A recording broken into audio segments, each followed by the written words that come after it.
Assalamualaikum warahmatullahi wabarakatuh.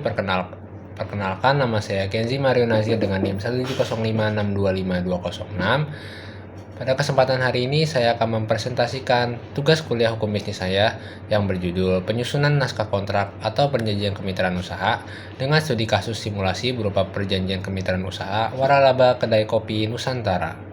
Perlu saya sampaikan di awal bahwasannya nama pihak, alamat, nomor identitas, serta nilai transaksi yang akan saya sebutkan dalam naskah ini bersifat samaran atau fiktif dan dibuat semata-mata untuk kepentingan pembelajaran serta simulasi akademik. Naskah ini tidak merujuk pada pihak perusahaan maupun peristiwa hukum tertentu yang terjadi di dunia nyata. Sebelum masuk ke naskah kontrak, izinkan saya menyampaikan sedikit gambaran umum. Kemitraan usaha merupakan satu bentuk kerjasama bisnis yang banyak dikembangkan di Indonesia, khususnya pelaku usaha mikro, kecil, dan menengah, atau yang bisa kita sebut sebagai UMKM, dengan pelaku usaha besar. Salah satu pola kemitraan yang paling umum dijumpai adalah waralaba atau franchise, sebagaimana yang diatur pada pasal 26 huruf C Undang-Undang Nomor 20 Tahun 2008 tentang usaha mikro, kecil, dan menengah, agar hubungan kemitraan tersebut berjalan secara adil dan seimbang. Hukum positif di Indonesia mensyaratkan bahwa setiap kemitraan usaha wajib dituangkan dalam perjanjian tertulis. Ketentuan inilah yang didasari saya menyusun naskah kontrak kemitraan usaha yang akan saya bacakan berikut ini. Naskah kontrak yang saya susun ini berjudul Perjanjian Kemitraan Usaha Waralaba Kedai Kopi Nusantara. Judul ini saya pilih secara langsung karena menggambarkan substansi dari perjanjian, yaitu kerjasama kemitraan usaha dengan waralaba di bidang usaha kedai kopi. Pemberian judul yang jelas dan spesifik ini penting agar setiap pihak yang membaca perjanjian dapat segera memahami jenis objek kerjasama yang diatur di dalamnya, sekaligus memudahkan kita untuk mengidentifikasi dokumen apabila kemudian hari diperlukan untuk kepentingan administratif maupun pembuktian hukum. Perjanjian ini dibuat dan ditandatangani pada hari Senin tanggal 7 Maret 2023 bertempat di Kota Jakarta Selatan antara dua pihak yang identifikasinya akan saya uraikan. Pihak pertama adalah Saudara Ahmad Wibowo Santoso yang bertindak selaku Direktur Utama untuk dan atas nama PT Kopi Nusantara Jaya, yaitu sebuah perseroan terbatas yang didirikan berdasarkan hukum negara Republik Indonesia, berkedudukan di Jalan Melati Raya Nomor 25, Kota Tangerang Selatan, Provinsi Banten, yang tentu saja bersifat samaran. Pihak pertama ini selanjutnya disebut sebagai pemberi waralaba. Kemudian pihak kedua adalah Saudara Siti Rahmawati Putri selaku pemilik usaha perseroan beralamat di Jalan Anggrek Indah Nomor 10, Kota Depok, Provinsi Jawa Barat, yang bersifat samaran. Pihak kedua ini selanjutnya disebut sebagai penerima waralaba. Dari kedua pihak tersebut secara bersama-sama disebut sebagai para pihak. Pencantuman identitas yang lengkap dan jelas ini bersejalan dengan syarat kecakapan bertindak sebagai yang diatur di pasal 1320 Kitab Undang-Undang Hukum Perdata, sekaligus menjadi dasar kepastian mengenai subjek hukum yang mengaitkan diri dalam perjanjian.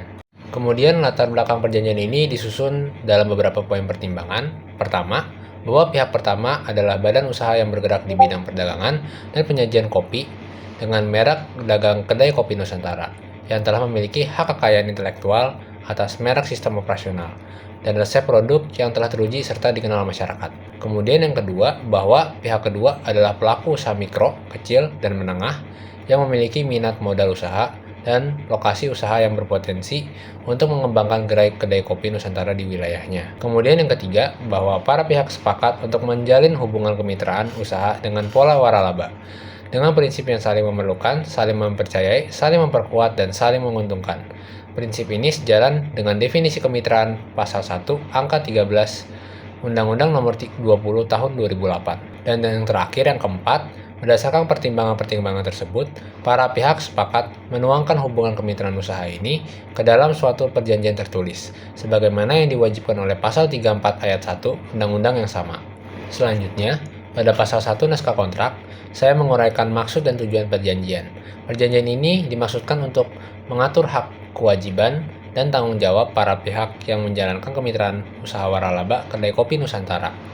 Adapun tujuan dari perjanjian ini adalah untuk menciptakan hubungan kemitraan usaha yang saling menguntungkan dengan kedudukan hukum yang setara antara pihak antara para pihak, serta memberikan kepastian hukum dalam menjalankan kegiatan usaha bersama. Rumusan maksud dan tujuan ini penting untuk memastikan bahwa arah kerjasama kedua belah pihak memiliki fondasi yang jelas sejak awal.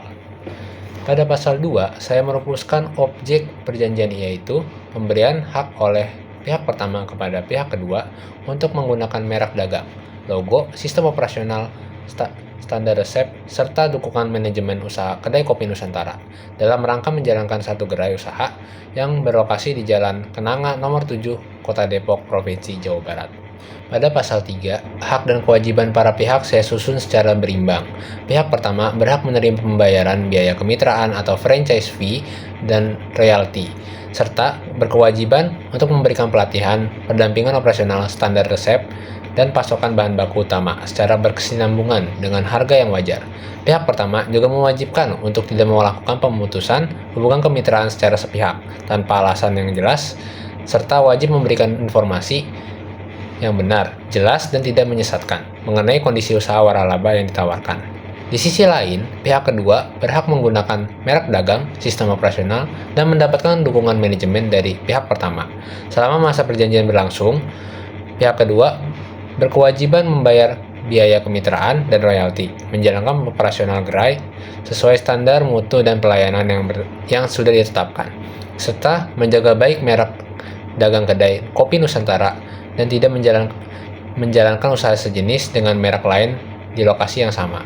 Pengaturan hak dan kewajiban yang berimbang ini bertujuan agar tidak tercipta hubungan yang bersifat menguasai atau menimbulkan ketergantungan sepihak, sebagaimana yang dilarang pada pasal 35 Undang-Undang Nomor 20 Tahun 2008, serta mencerminkan kedudukan hukum yang setara sesuai pasal 36 ayat 1 Undang-Undang tersebut.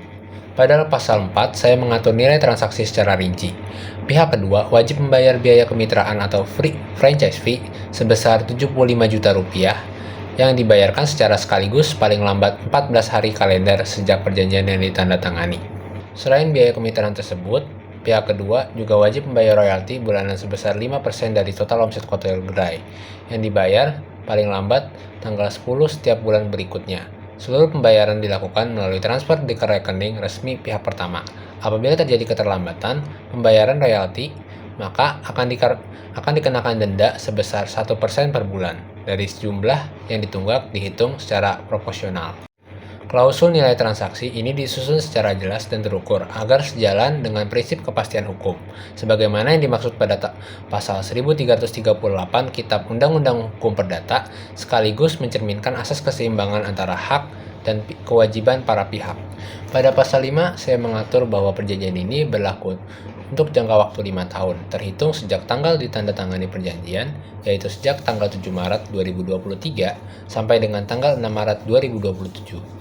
Perjanjian ini dapat diperpanjang atas kesepakatan tertulis para pihak, dengan pengajuan permohonan perpanjangan paling lambat 3 bulan sebelum masa berlaku perjanjian berakhir. Ketentuan jangka panjang yang jelas ini penting untuk memberikan kepastian bagi kedua pihak dalam merencanakan keberlangsungan usaha jangka panjang. Pada pasal 6, saya merumuskan klausul keadaan memaksa atau force majeure, yaitu suatu keadaan yang terjadi di luar kemampuan dan kekuasaan para pihak, termasuk namun tidak terbatas pada bencana alam, kebakaran, wabah penyakit, huru-hara, peperangan, maupun kebijakan pemerintah yang secara langsung menghambat pelaksanaan perjanjian. Pihak yang mengalami keadaan memaksa wajib memberitahukan secara tertulis kepada pihak lainnya paling lambat 14 hari kalender sejak terjadinya peristiwa tersebut, disertai bukti pendukung yang sah. Dalam hal ini, keadaan memaksa, kewajiban pihak yang terkena dampak dapat ditangguhkan sementara dan tidak dapat dituntut sebagai wan prestasi, sepanjang keadaan tersebut dapat dibuktikan secara sah. Klausul ini sejalan dengan doktrin hukum perikatan yang membebaskan pihak yang mengalami force majeure dapat tanggung jawab wan prestasi. Pada pasal 7, saya mengatur bahwa suatu pihak dinyatakan melakukan wan prestasi apabila tidak melaksanakan salah satu atau lebih kewajibannya, setelah diberikan surat peringatan sebanyak 3 kali secara berturut-turut dengan tegang waktu masing-masing 7 hari kalender. Apabila setelah diberikan surat peringatan ketiga, pihak yang wan prestasi tetap tidak melaksanakan kewajibannya, maka pihak yang dirugikan berhak mengakhiri perjanjian secara sepihak. atau menuntut ganti rugi sesuai ketentuan hukum yang berlaku. Selain itu, dalam hal pihak kedua terbukti menggunakan merek dagang dari luar ketentuan perjanjian atau menjalankan usaha sejenis dengan merek lain, maka pihak kedua akan dikenakan sanksi berupa pencabutan hak penggunaan merek dan wajib membayar ganti rugi sebesar biaya kemitraan yang telah dibayar.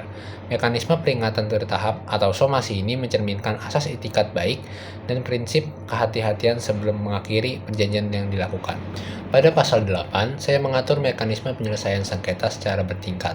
Apabila terjadi perselisihan yang timbul dari atau berkaitan dengan pelaksanaan perjanjian, para pihak sepakat untuk menyelesaikan terlebih dahulu secara musyawarah dan untuk mufakat.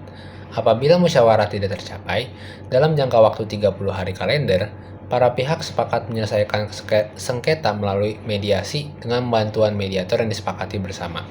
Apabila mediasi tidak membuahkan hasil, para pihak sepakat untuk menyelesaikan sengketa melalui Pengadilan Negeri Jakarta Selatan tanpa mengurangi hak para pihak untuk memilih forum arbitrase sesuai Undang-Undang Nomor 30 Tahun 1999 tentang arbitrase dan alternatif penyelesaian sengketa apabila disepakati kemudian hari.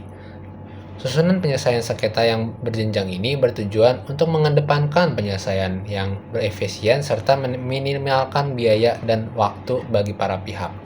Pada pasal 9, saya mencantumkan ketentuan penutup. Segala perubahan dan atau penambahan atas perjanjian ini hanya sah apabila dibuat secara tertulis dan disetujui oleh para pihak dalam bentuk adendum yang menjadi bagian tidak terpisah dari perjanjian. Apabila di kemudian hari terdapat ketentuan dalam perjanjian ini yang dinyatakan batal atau tidak berlaku berdasarkan peraturan perundang-undangan, maka ketentuan lainnya tetap berlaku dan mengikat para pihak. Perjanjian ini dibuat dalam rangkap dua asli materai cukup yang masing-masing mempunyai kekuatan hukum yang sama, satu untuk pihak pertama dan satu untuk pihak kedua. Sebagai penutup naskah kontrak, dinyatakan bahwa perjanjian kemitraan usaha ini dibuat untuk sebenarnya oleh para pihak, dalam keadaan sadar dan tanpa paksaan dari pihak manapun, untuk dilaksanakan dan dipatuhi dengan penuh tanggung jawab. Perjanjian ini juga ditandatangani di Kota Jakarta Selatan pada tanggal 7 Maret 2026 oleh Ahmad Wibowo Santoso selaku Direktur Utama PT Kopi Nusantara Jaya yang mewakili pihak pertama dan Siti Rahmawati selaku pelaku usaha yang mewakili pihak kedua. Pencantuman tempat, tanggal, dan tanda tangan ini menjadi unsur penting yang menegaskan keabsahan serta saat mulai mengikat perjanjian secara hukum bagi kedua pihak. Sebagaimana yang telah saya uraikan dan analisis lebih lanjut dalam pihak tertulis pada bab 4, naskah kontrak yang saya bacakan ini secara umum telah memenuhi syarat sahnya perjanjian. Pada pasal 1320 Kitab Undang-Undang Hukum Perdata memenuhi kewajiban bentuk tertulis sebagaimana disyaratkan pada pasal 34 ayat 1 Undang-Undang Nomor 20 Tahun 2008 serta mencerminkan prinsip kesetaraan kedudukan hukum dan larangan penguasaan sepihak melalui pasal 35 dan pasal 36 Undang-Undang yang sama. Meskipun demikian, terdapat beberapa catatan kritis yang saya sampaikan dalam laporan, yaitu perlunya penambahan klausul kerahasiaan informatif atau confidentiality klausul hak kekayaan intelektual yang lebih rinci serta klausul yang mengenai kewajiban-kewajiban pasca berakhirnya perjanjian agar perlindungan hukum bagi kedua pihak dapat menjadi lebih komprehensif di masa yang akan mendatang. Demikian presentasi naskah kontrak atau perjanjian kemitraan usaha waralaba Kedai Kopi Nusantara yang telah disusun sebagai simulasi tugas mata kuliah hukum bisnis. Melalui tugas ini saya berharap untuk semakin memahami bagaimana suatu hubungan bisnis dituangkan dalam bentuk dokumen hukum yang sah, sekaligus melatih kemampuan analisis kemampuan hukum terhadap dokumen kontrak dalam praktik dunia usaha. Atas perhatian Bapak dosen, rekan-rekan sekalian, saya ucapkan terima kasih. Kurang lebihnya mohon maaf. Assalamualaikum warahmatullahi wabarakatuh.